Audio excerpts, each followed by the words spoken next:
Hi, Lenny. Hi, Nancy. Welcome to episode 81 of the Front Porch Book Club. The Front Porch Book Club is a podcast that meets twice a month. We like to dig deep into the relationship between characters and the worlds they live in. Grab your book and iced tea and join us on the front porch. Well, Lenny, we're going to drop this on July 2nd or 3rd, but then it's July 4th. What plans do you have for July 4th? No plans, Nance. No plans. No. What do you have going on? Well, not too much. We're going to have a little tennis tournament at my club. We all wear Wimbledon white and play some sort of game or another that the pro has concocted for us. And there's usually strawberries and cream and trophies for the winners. Oh, how fun. Yeah. And then we'll go over and see the fireworks. So any fireworks in your future on July 4th, do you think? I think I'm going to lay low. I've been quite busy, so I'm thinking, maybe strawberries and cream sound good. And I don't know, maybe a hamburger. Maybe a burger, maybe some football. Sounds good. Well, it's July. It's been a real scorcher here and there in Pennsylvania, too. It was really hot. Our book this month is about the hot, gritty, grimy Trojan War, so it does seem to fit right in. Our book is the retelling of the Iliad by Homer. Our book is called The Song of Achilles by Madeline Miller. Miller focuses her novel on the relationship between Achilles and Petroclus. In the Iliad, they are described as close companions. Miller takes that description and creates an entire world and history for them. Yeah, The Song of Achilles is her debut novel. So impressive. It was #1 on the New York Times bestsellers list and winner of the Orange Women's Prize for Fiction. Miller holds an MA in classics from Brown University. She studied dramaturgy at the Yale School of Drama, where she focused on the adaptation of classical texts to modern forms, and taught Latin, Greek, and Shakespeare to high school students for over a decade. So she comes by the classics, honestly. She knows these stories inside and out, and I think that really shows in this novel. If I had to take an elective, it wouldn't be that one, but okay. This book is not a dusty retelling of an ancient Greek poem. Stick around. We're going to talk about this breathtaking, beautiful take on this very old tale. Okay, so my first question for you. Oh, dear. Do you remember in junior high, what we now call middle school, we had some classes about Greek and Roman mythology? No. I don't think I attended those classes. I sure wouldn't have liked it if I took it. That's fine. You know, I remember I had that class with our brother. See, do you think it was an elective? You shouldn't have had it with him. Oh, you're right. Maybe it was. So I'm wondering if it was an elective somewhere. And I don't think I would have taken that as an elective. I don't remember much from those classes, except that the gods' names changed between Grecian and Roman times, which I thought was needlessly confusing. I also remember the gods can't be trusted. They're vain, they're willful, they change their minds a lot. They're not like what we think of as the Christian God, who is loving and kind and beneficent. These gods, they're just jealous. They're terrible, terrible creatures. Well, Nancy, did you read the Iliad? I have read the Odyssey recently because I feel like our classical education, What? Classical. right, greatly lacking. Classical education. Like, as in, that class was the only class I think I had in all of school that would even get close to being a classical education. So That's why I didn't take it. Can I do fractions? Where's the class that they teach fractions? exactly. Well, I've been trying to backfill my knowledge, Okay. not just like a classical education, but also really ever since high school, I've been trying to read the classics. Okay. So not just from Greek and Roman times, but even more modern classics. So I did recently read the Odyssey, but I have not gotten around to the Iliad. The Odyssey, of course, is the story that follows the Iliad. So I guess I've now read them out of order, but it doesn't matter. But it's, the story of the Trojan War. Did you know much about this story before reading the Song of Achilles? Well, no, but I did know the Trojan horse because I think there was a movie that had the Trojan horse and everybody snuck up into the belly of the horse and they opened the gates and then the army was on the inside and was able to capture the city. Yeah. They didn't have superheroes, I guess, Superman, Batman doing this stuff. So they had these Greek gods and they're confusing to me. But here's the thing. I like the book. I don't know who these gods are. Some of them I can't pronounce. I've heard of some of them, but I really didn't know their backstory or their personalities. You don't have to know any of that. I agree. You can come in without that classic education and read this book and just have fun with the characters and the story that this author develops. Mm-hmm.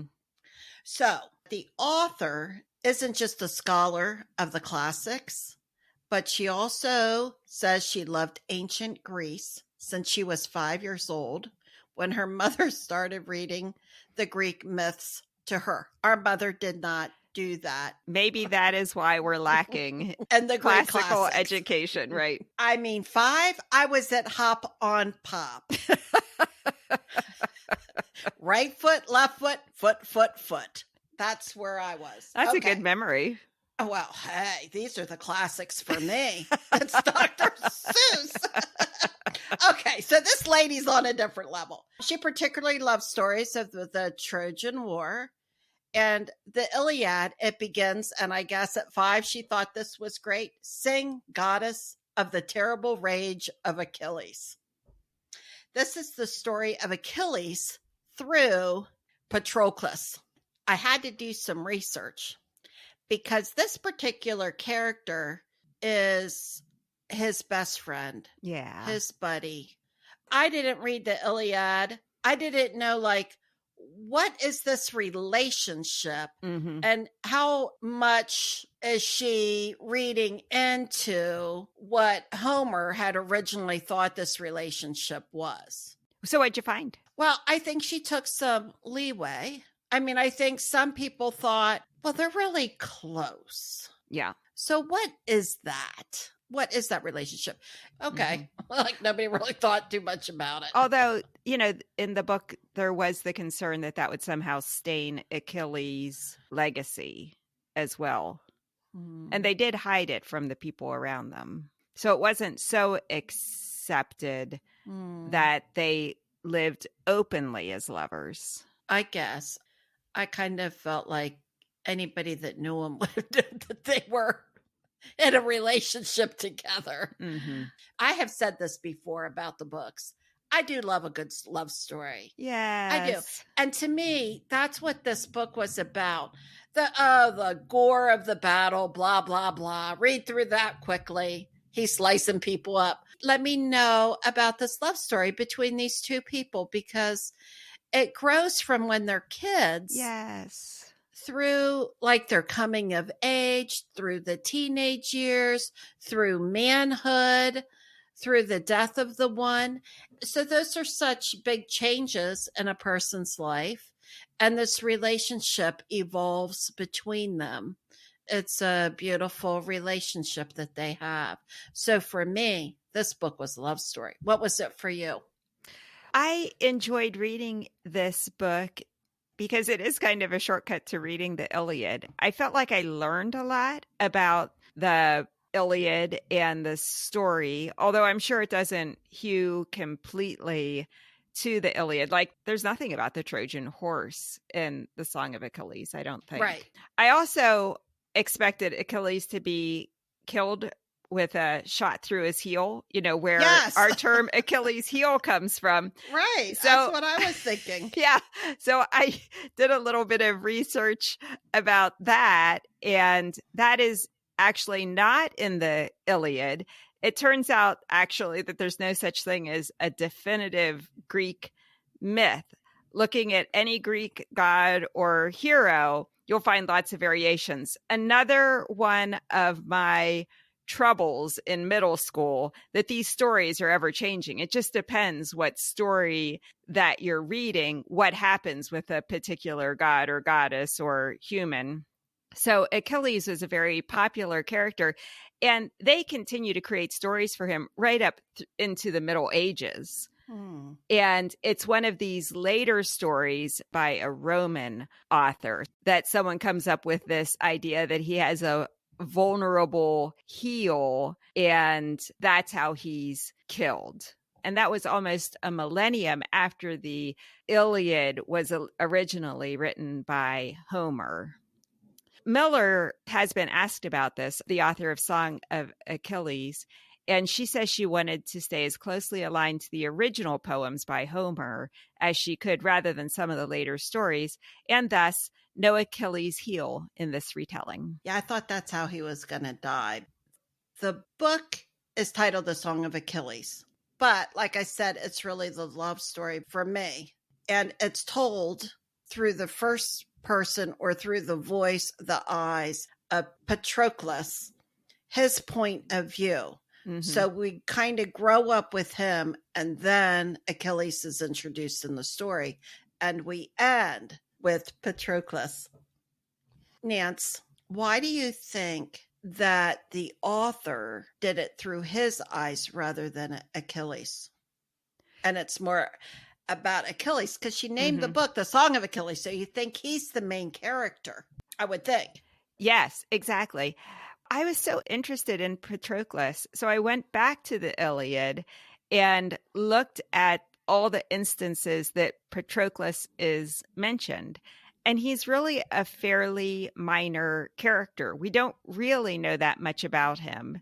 So she was able to create a lot of detail about Petroclus that was just her imagination. And in my mind, Achilles is this golden boy. He is He's the rock star. He's the rock star. He's beautiful. He's the greatest warrior of his generation.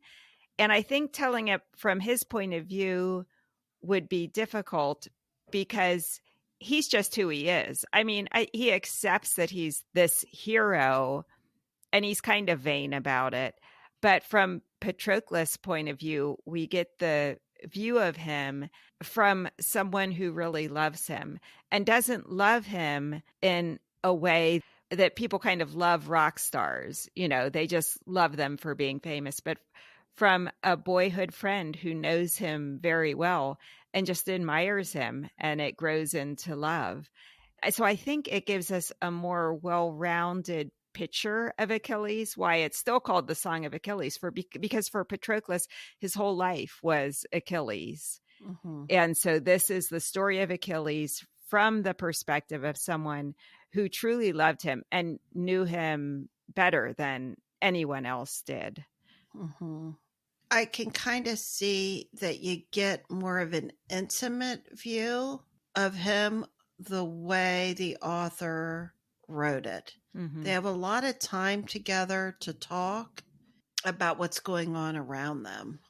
Yeah, and how they're feeling about their destinies and the things that have happened to them in the past. Yeah, I think that Patroclus balances out Achilles a bit as they grow and develop into men. He is very loyal. Yeah. He's a very loyal friend. He's very kind. And I think he's very level-headed, where Achilles can be reactionary at times. I would say Patroclus is more thoughtful. And maybe it's because it's written in his head. We understand his thought process of, this is what's going on, and this is why I'm saying what I'm saying, and this is what I see from Achilles. Boy, the thing about Achilles that is his ultimate downfall is his stubborn pride. Patroclus has no pride whatsoever. I mean, he's a very humble person. If only he could have somehow really transmitted more of that humility to Achilles, the ending of this story might have been different. Yeah. But do you think they balance each other out, or it's the situation of opposites attracting? Well, I think there's an opposites that attract. Yeah. Originally from a bunch of boys. You had the boys around Achilles that were worshiping him, right? Right. Like anything he said, they probably laughed too loud and, it was too much. Yeah. But then there's this other person over here that is different, and he's not doing all of that. So I think there is an opposites that attract. And I think there was an attraction even as boys. Mm-hmm. Almost like a boy crush, like, oh, this guy over there. Wow, he's an alpha dog. Kind of starstruck originally. Oh, and I'm being called to be his playmate. That makes me feel good.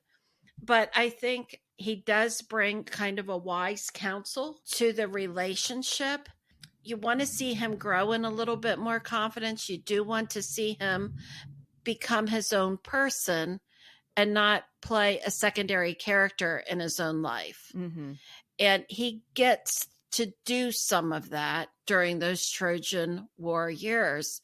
He becomes kind of a doctor apprentice person, and he enjoys that work. And that's away from the relationship that he has with Achilles. And I'm glad for that part of it. It wasn't just I'm living in somebody else's shadow.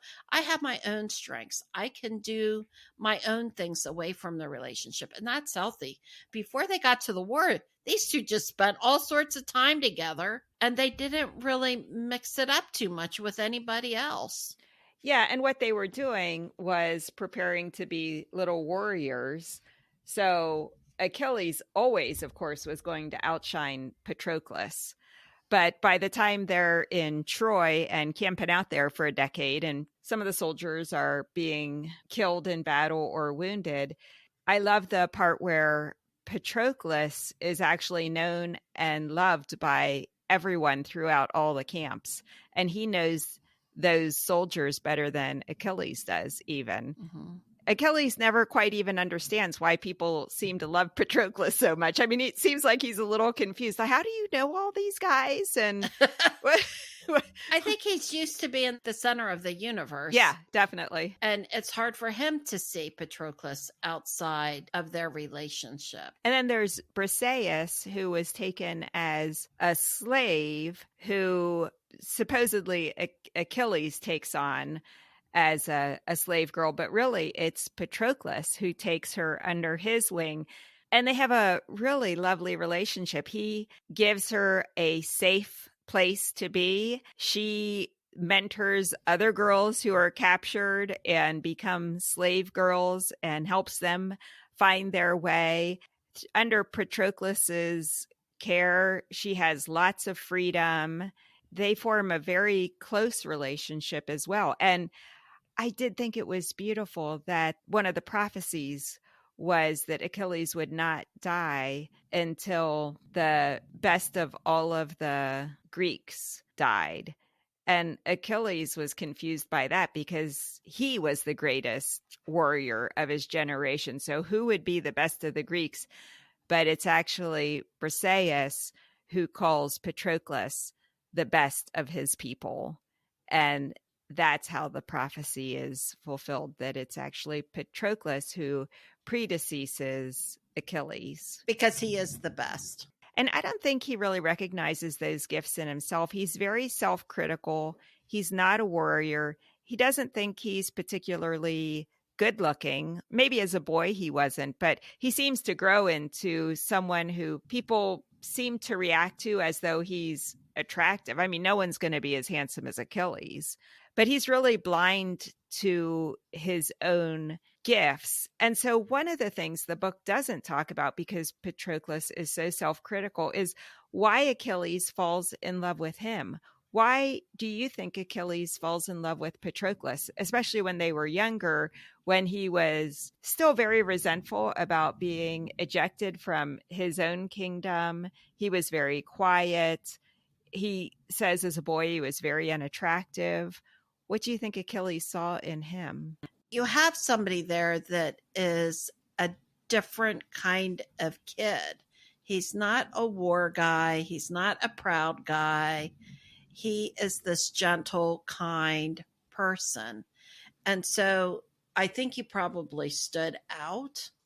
When you think of the Lord of the Rings and you think of Sam, and Sam is kind of really the hero, I think that's kind of close to where these two are. Like, he needed a loyal friend. He needed a confidant. He needed somebody that wasn't fickle back and forth or had their own game to play. He just needed a kind friend that would never leave him. And I think he found it.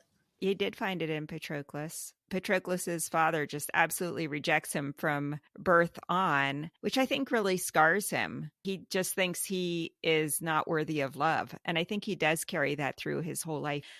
It seems like he especially feels like he's not worthy of the love of someone like Achilles. But through time, he really accepts that Achilles does love him. Unlike Achilles' mom, the goddess Thetis, who cannot stand Patroclus and does not think he is worthy of her son. So it's the classic mom who no one really is going to be good enough for her son. No, of course not. Yeah, what about Thetis, the mom who keeps hanging around and is constantly calling Achilles out to meet with her and having long conversations, which we're never really privy to exactly what they're talking about. But she basically wants Achilles to come with her to her sea caves. And we know that humans who go to the sea caves never return the same person. Yeah, I think she wants him to be a god and to be all that the gods want him to be. Yeah. I'm wondering too if the human part of him, the part that Patroclus brings out, the humanity, the kindness, the gentleness, not this warrior god. Yeah. If that isn't part of it for mom, because he definitely has this pathway that the gods want him to have. But his best buddy is human, and he's gentle and he's kind, and he isn't that person. So I wonder if her eyes is like, he's going to be his downfall. He's no good for him. He has another agenda. I see him pulling Achilles in a different direction. And that's what is part of her beef with Patroclus. Oh, I bet you're right. Because who he is and who he is to Achilles is at odds with who she wants her son to be. She wants a name. Oh, my son, da da da da da. Right. Yeah. And then my son is the father of so and so. And she ends up taking this child. And she's going to raise him. So we know that child's going to be raised differently. And we meet him at the very end of the story, and he is a very cold, heartless, morally compromised character. Even as a young teenager, he's cruel, just like Thetis is. Right. It is power, position, authority, at any cost. And if I have the power, I can do anything I want to anybody. I can do anything I want. Just a whim. So Patroclus really is the Sam. It's like the Lord of the Rings in ancient Greece. Same story, different genre. Did you like the story overall? I really did. I liked the book. I liked the love story. The war got a little long for me. What, 10 years? Are you kidding me? Who fights for 10 years? Not me. Apparently the Greeks and the Trojans do. Well, who is your favorite character? Ooh, Patroclus. Like I said, I was really glad that he developed into his own person and that the story was from his eyes. Probably my favorite part of that, outside of the relationship and the person that he was really his own growth and development as a person, that he found his own way and he made his own decisions. Isn't that cool that he is the greatest of the men of their time? And how lovely is that? Who was your favorite? I did love Petroclus. I did love Briseis as well. But I think for me, the thing that I most loved about this book was just the beauty of Madeline Miller's writing. Her writing is so lyrical. And so there are two passages that I will read. This first couple sentences I'm going to read: Achilles has disappeared and Petroclus doesn't know where he's gone. So he's running around the palace because they're still living in the palace of Achilles' father, Peleus. And he's looking around for him. He can't find Achilles anywhere. He says, he was not outside either in the trees he and I had climbed, or by the sea on the jutting rocks where he waited for his mother, nor on the practice fields where men sweated through drills clacking their wooden swords. I do not need to say that my panic swelled, that it became a live thing, slippery and deaf to reason. I mean, what a great way to describe panic. It became a live thing, slippery and deaf to reason. Isn't that beautiful? That is beautiful. And I do remember that passage as he was running around. Again, he was kind of, I guess, almost enmeshed into Achilles in some ways. Is a little bit dysfunctional. You want to see him have his own things going on. And so that pulling away was very stressful for him. And it caused him great anxiety. It was like, if I don't have him, I have nothing. He was his only friend. Yes. In his eyes, he saw that he was nothing without him. Exactly. And he knew he was in a tug of war with a goddess for her son. Well, yeah, there's that too. So then the second passage I want to read is, here they are. They're on a journey to Troy. They're on a ship on the journey. And Petroclus says, the islands looked all the same to me. High cliffs, bleached white, pebbled beaches that scratched the underside of our ships with their chalky fingernails. What? Very descriptive, right? Scratch the underside of our ships with their chalky fingernails. That's so great, isn't it? It is great. Yeah. This book is just full of those kind of amazingly descriptive passages. I mean, you really feel like you're there. Yeah. Yeah. She does a great job with the imagery of this book. You really can get lost in it. Mm-hmm. Like you feel like you're on that boat and you know what it feels like. Most people have been in a canoe and they feel what that rock feel like on the bottom of a boat. Exactly. Well, it's a great book. I understand that you are working on finding us someone to talk to about Greek mythology. I am. And usually by the time we record, we have that person figured out, ready to go. I'm a little slow in the uptake this month, but I've got a couple people that I would be really excited to have join us on the front porch, and we'll just see if we can work out the dates with any of those people. So yeah, I really hope we can talk some more about Greek mythology and the times that this is set in to understand a little bit more about that. Yeah. Well, Nancy, this was interesting talking about this book with you today. Yeah, I really enjoyed talking about this book with you too, Lenny. I always feel like I have a chance to reflect on the books a little bit more, and your take on the characters in the books I always find really interesting. So I appreciate that. Nancy, I appreciate talking to you about it too. Aw. You always have different things to say than I do. See, we're like Petroclus and Achilles. We're two different people. Well, everyone, thanks for listening, and I hope you enjoyed this discussion. If you're interested in our website, it's frontporchbookclub.com. Our episodes come out twice a month on the first and third Wednesdays of each month. All right, then, see you next time. See ya!